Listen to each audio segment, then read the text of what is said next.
Halo guys, welcome back to my YouTube channel. Kali ini saya akan merangkum alur cerita yang dari quest dari user Rangga Permana, yaitu Nobody Sleep in the World Tonight 2020. Film ini menceritakan yang tak lain dan bukan adalah psikopat. Sebelum melanjutkan ke alur cerita, jangan lupa klik tombol subscribe dan jangan lupa nyalakan tombol lonceng notifikasinya agar kalian tidak ketinggalan video terupdate dari saya. Tanpa berlama-lama, langsung saja cekidot.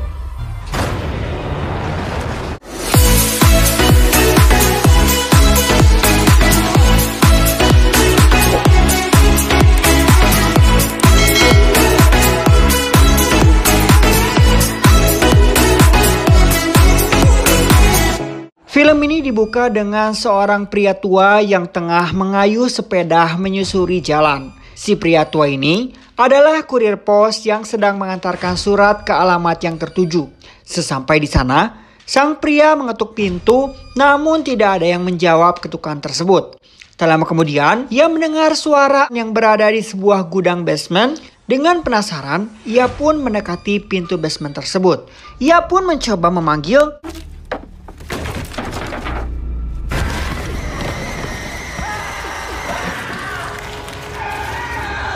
30 tahun kemudian setelah kejadian tersebut, diperlihatkan sebuah bis yang memasuki perkampungan menuju ke lokasi perkemahan. Bis tersebut ditumpangi rombongan para remaja yang dikirim oleh orang tua mereka untuk mengikuti sebuah terapi. Terapi apakah itu? Yaitu terapi pada kecanduan internet dan gadget, di mana para remaja yang hanya menghabiskan waktunya dengan bermain game dan berselancar di dunia internet. Setiba mereka sampai di perkemahan, gadget mereka disita oleh ketua panitia. Tentu saja, selama terapi, mereka diharuskan fokus pada kegiatan terapi ini. Di malam hari, mereka semua berkumpul untuk mengikuti kegiatan selanjutnya. Di sisi lain, di sebuah rumah yang tidak jauh dari perkemahan, terlihat seorang wanita tua tengah membuka pintu bawah tanah yang tertutup dengan rapat. Setelah pintu terbuka, ia menarik bangkai babi hutan untuk dimasukkan ke dalam ruang bawah tanah tersebut. Akan tetapi, ia tak sengaja terperosok ke dalam sana hingga pingsan. Saat wanita itu tersadar, sesosok makhluk mengerikan muncul dari ruang bawah tanah tersebut. Sosok itu menarik babi hutan serta membantai si wanita tua hingga ia tewas seketika. Di keesokan pagi di perkemahan, para remaja berkumpul dan dibagi beberapa kelompok. Ketua regu bernama Iza dengan beranggota yaitu Zozia, Julex, Bartek, Daniel, dan Aniela. Lalu mereka beranggotakan ke-6 orang ini berangkat menuju ke lokasi hutan yang sudah dipilih oleh panitia. Mereka pun berjalan perlahan masuk hutan. Perjalanan yang cukup jauh, akhirnya mereka tiba di lokasi. Mereka mulai mengeluarkan perlengkapan serta merangkai tenda, api unggun, dan tentu saja menyiapkan makanan.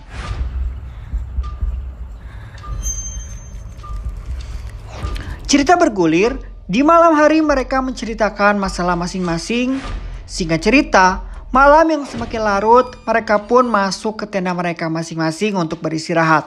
Ketika semuanya terlelap, salah satu anggota bernama Daniel keluar dari tenda dan berjalan turun perlahan menuju danau. Di sana pun Daniel duduk dengan sebatang rokok. Ternyata itu Aniela. Mereka pun mengobrol lebih dalam dengan berbagi rokok dan mereka pun bermantap-mantapan di sana. Setelah itu, Aniela beranjak pergi dengan meninggalkan Daniel sendirian. Daniel yang masih tiduran di sana dengan mengeluarkan ponsel yang ternyata secara sembunyi-sembunyi ia bawa dari lokasi perkemahan. Akan tetapi, dari balik pepohonan terlihat seseorang yang sedang mengintai dirinya. Sesosok tersebut kemudian berjalan mendekati Daniel yang sudah berada di dekatnya. Ketika si pria tepat di atas kepala Daniel, terlihat dengan jelas seorang pria besar dengan wajah mengerikan seperti luka bakar di sekujur tubuhnya. Ia pun menyeret Daniel yang masih berada di dalam sleeping bag.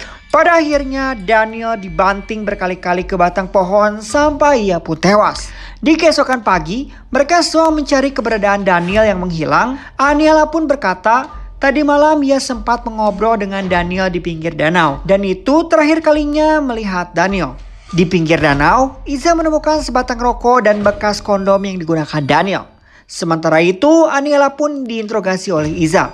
Zozia yang berjalan ke arah yang lain, ia menemukan sesuatu aneh di sebuah batang pohon, yaitu sebuah noda merah seperti percikan darah. Iza kemudian mengatur rencana. Ia menyuruh Bartek dan Aniela untuk diam di tenda, sementara dirinya, Zozia dan Julex menelusuri hutan untuk mencari Daniel. Di sana, mereka pun berteriak-teriak memanggil Daniel dengan tak terasa semakin dalam memasuki hutan sampai pada akhirnya mereka menemukan sebuah rumah. Pada akhirnya, mereka masuk dan mencoba memanggil sang pemilik rumah.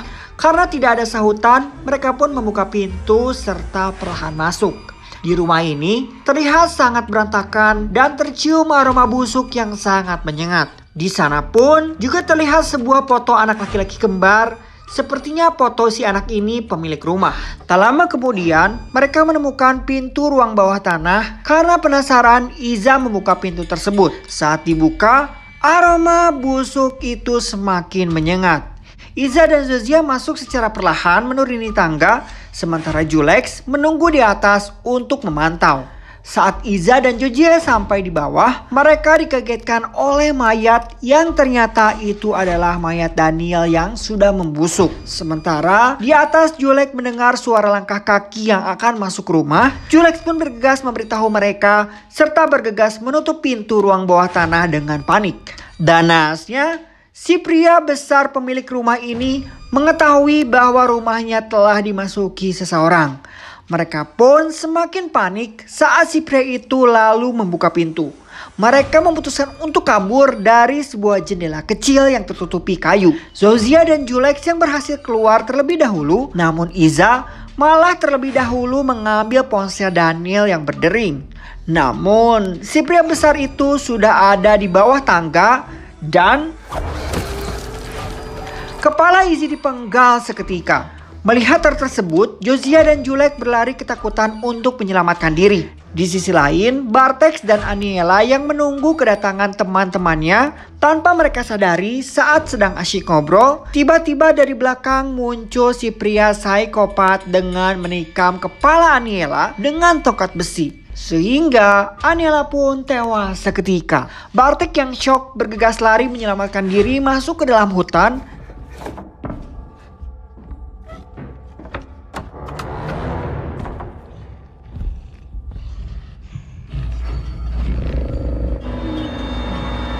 Sementara Zozia dan Julex berjalan untuk mencari bantuan. Secara tidak sengaja, mereka melihat sebuah rumah lagi. Saat di sana, mereka disambut dengan pria tua yang membuka pintu dan mereka pun dipersilahkan masuk. Di dalam sana, Zozia dan Julex menceritakan kepada bapak tua bahwa teman-teman mereka telah dibunuh oleh pria besar dengan wajah mengerikan. Mendengar hal tersebut, sang bapak tua mempersilahkan mereka duduk. Kemudian bapak tua itu menceritakan bahwa pria psikopat yang dimaksud Zozia dan Julex juga pernah menyerang dirinya. Dan itu membuat Pak Tua kehilangan kedua kakinya. Pak Tua itu menceritakan secara detail bahwa dulu ada sebuah keluarga yang sangat miskin yang terdiri dari seorang ibu janda yang memiliki kedua anak laki-laki kembar. Walaupun miskin, tetapi keluarga ini sangat bahagia. Sang ibu sangat sayang kepada anak-anak kembarnya. Namun kebahagiaan itu sirna saat malapetaka datang. Suatu hari terlihat ledakan dari arah langit yang terhempas ke tanah sampai membuat lubang besar di tanah tersebut. Si kembar tersebut dengan polosnya menghampiri lubang itu serta mengambil benda yang menyerupai batu meteor. Saat itu juga mereka menyimpan batu itu di bawah kolong tempat tidur mereka. Dan dari sinilah malapetaka itu pun dimulai.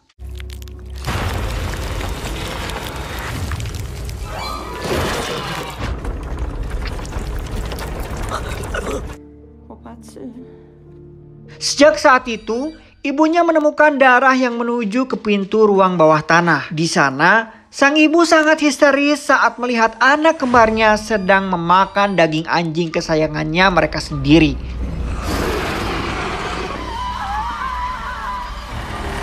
Kini, kedua anaknya ini sudah bukan anaknya lagi, melainkan makhluk mengerikan. Setelah kejadian itu, sang ibu stres. Ia merantai kaki kedua anaknya serta mengurung di bawah tanah agar mereka tidak bisa keluar dan menyakiti orang lain. Beberapa tahun kemudian, si kembar pun tumbuh dewasa. Dengan diawasin yang diperlihatkan, si kembar membunuh seorang tukang pos serta membunuh ibu kandungnya sendiri yang terjatuh ke bawah tanah. Zozia dan Julex pun meminta bantuan Patwa untuk mencari bantuan, namun Patwa malah menyarankan lebih baik mereka kembali ke rumah tersebut.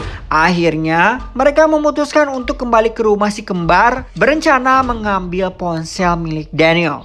Sesampai di sana, mereka melihat si pria gemuk masih berada di ruang bawah tanah.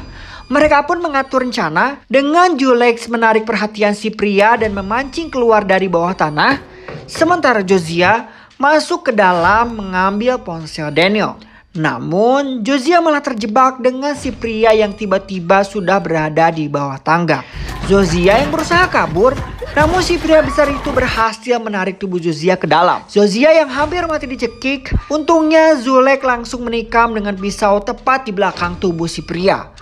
Karena psikopat yang kuat, ia pun emosi dan melemparkan Josiah serta menggigit bibir Julex hingga lepas dan menikam Julex hingga tewas.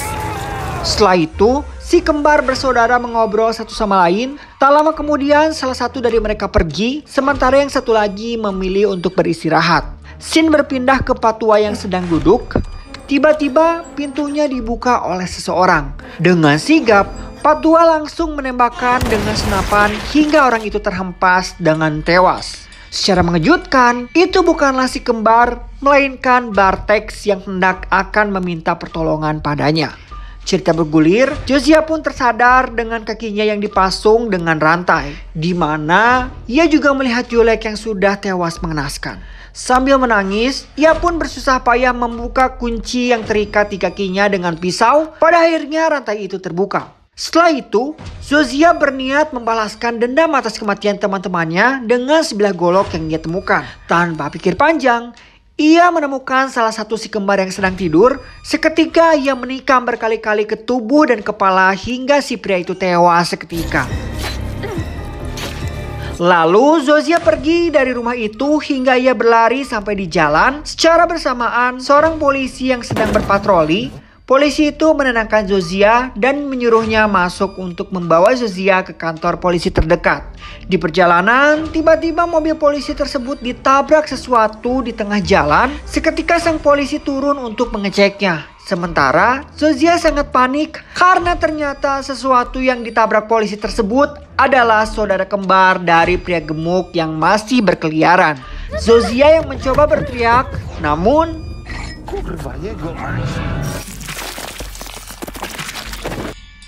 melihat sang polisi tewas mengenaskan, Josiah kabur dan menyalakan mobil, namun si pria sudah sampai di atas mobil.